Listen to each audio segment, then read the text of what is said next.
최신 트렌드와 기사를 분석해서 수익나는 종목을 드리고 있는 상공프로입니다. 자, 오늘은 최근 정부 발표의 이 저PBR주가 정말 초강세를 보여주고 있습니다.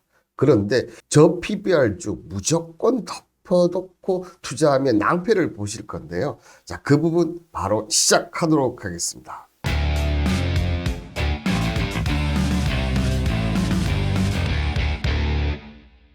자, 금융당국이 우리 증시의 고질병인 코리안 디스카운트를 해결하기 위해서 기업 밸류, 한마디로 가치 제고 프로그램을 도입했다. 이렇게 얘기를 나오고 있습니다. 아직까지 실행을 두고 구체적 일정은 나오고 있지 않지만 금융업계 이번 정책이 최근 금융당국이 발표한 주가 부양책 중 가장 실효성이 높다고 평가를 하고 있는데요. 지금 일부 종목들은 이제 엄청난 상한가 행진을 계속하고 있어서 이 부분들이 정부 당국 의지대로 이 증시 레벨이 될지는 지켜봐야 되겠죠. 이 관련해서 지금 세부 내용으로는 보시면 주가 순자산 비율, 바로 PBR 공시 의무야, 그리고 업종별 PBR 비교 공시, 그리고 주주 가치가 높은 기업으로 구성된 지수를 만들어 이를 추종하는 상장 지수 펀드, 바로 ETF를 출범한다. 이런 지금 네 가지 방안들이 이번에 포함이 될 것이다. 이렇게 얘기를 하면서 이 조치로 해서 기업 지배 구조 보고서를 통해서 PBR 공시를 의무화하는 방안이 금융업계의 이목을 집중시킬 것이다. 이렇게 얘기를 하고 있습니다. 그래서 기업들이 여기 관련해서 뭔가를 내놔라는 거죠. 그죠? 주당 순자산이 낮다는 의미는 어떤 얘기입니까? 만약 이 회사의 시가총액이 1,000억이다. 자산이 1,000억이 넘는 거예요, 여러분들. 이 PBR이 1,000억이 넘는 거예요, 이게. 주가는 낮은데 돈은 많으니까 어떻게 하라는 얘기예요? 주주들을 위해서 뭔가를 내놔라 라고 생각하시면 됩니다. 자, 그런데 이 당국이 야심차게 준비 중인 기업 밸류 프로그램은 너무 인센티브에 초점을 맞추고 있는 게 아니냐. 자, 일본이 이 제도를 작년에 시작을 했었습니다. 근데 일본은 기업 가치 제고를 실패하면서 2026년까지 상장 폐지를 각오해야 하는데 우리는 그런 강압적인 조건이 하나도 없다. 과연 어떤 기업이 자기 돈 써가면서 주주들 하겠느냐. 그렇기 때문에 추가적인 뭔가 조치가 필요하다. 이렇게 얘기를 하고 있고요. 그리고 주주에게 배당을 늘리는 것은 대표적인 주주 환원 정책을 꼽히지만 현행 세제하에서 대주의 세금 부담 탓에 기업들의 배당을 늘리기 힘들다는 지적이 있다.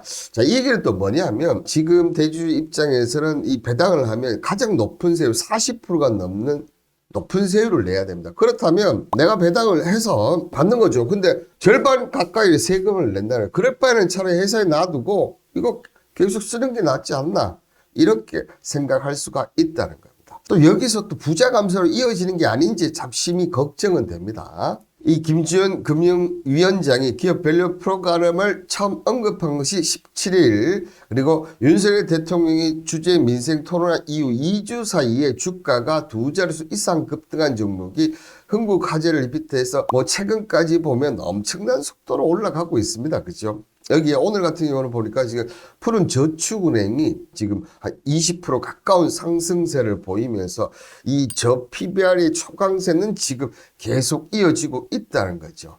자, 그렇다면 여러분들, 제가 이 흥국화재 관련해서 PBR 한번 봤어요. 그죠? 여러분들 보이십니까? 자, 2020년에 0.25에서 0.34, 0.30이었는데 자, 이게 2023년 들어서 이 흥국화재가 더 내려가다 보니까 지금 PBR이 어떻게 됩니까? 0.14예요. 이만큼 지금 저평가되어 있다는 거죠. 자, 그런데 보험회사들이 항상 지금 하는 얘기가 뭡니까? 우리 지금 보험 수가 이 때문에 힘들다고 얘기를 하고 있습니다. 좀 아이러니해요. 근데 이런 상태에서 정부가 강압적으로 하지 않는데 효과는 있을지는 좀 궁금하지만 어쨌든 주가는 이 트렌드, 이런 걸 분명 따라가게 되어 있습니다. 그렇다 보니까 이런 저PBR주가 다른 어떤 새로운 주도 테마가 나오기 전까지, 그리고 정부의 발표가 있을 때까지는 계속 이어질 가능성이 높다는 거겠죠. 자, 그렇다면 제가 한번 봤습니다. 앞서 흥국화재가 0.14 했어요. 그리고 원익홀딩스 같은 경우도 2월 1일에 상한가를 하는데 지금 이 PBR이 0.23밖에 되지 않습니다. 자, 그리고 플레이디 같은 경우도 지금 2월 2일 날 상한가를 갔었는데 PBR이 0.74. 정말 대한민국이 정말 저평가된 종목이 많다는 거 정말 뼈저리게 저도 느끼는데요. 그리고 이 종목도 제가 야심차게 준비한 종목인데 앞서 제가 어떻게 했습니까? 한국보다 일본이 대한민국보다 일본이 먼저 실행을 했다고 했죠. 그때 일본 이 저PBR 종목 중에서 특히 주식 대가인 워렌 비핏이 이 업종을 나는 관심 있게 보고 있고 사고 있다. 이렇게 얘기한 업종 중에 하나고요. 자, 그렇다 보니까 지금 이 회사도 지금 주가가 보시면 저는 이 회사 주가가 이 정도 가격밖에 안 했나 할 정도로 많이 내려왔었더라. 그런데 자, 보시면 그럼에도 불구하고 지금 저는 이 장기 이평선을 상당히 중요시하는데 이 장기 이평선이 내려왔었는데 바로 지금 이번 일로에서 올라가고 있어요. 근데 아직까지도 사람들은 이 종목을 원하지 않고 이보다 더 시가총액이 낮고 이런 종목. 근데 이 회사는 회사 내부적으로도 지금 미중 무역 갈등에 엄청난 수혜를 받을 수 있는 종목이라는 거죠. 이 업종이 저는 이제 한번 뜰 때가 되었다 이렇게 얘기를 드리면서 이 저PBR주 지금까지 상한가 간 저PBR 종목 중에서 저는 가장 안전하고 그리고 아직 갈 길이 먼 종목이라고 생각이 됩니다.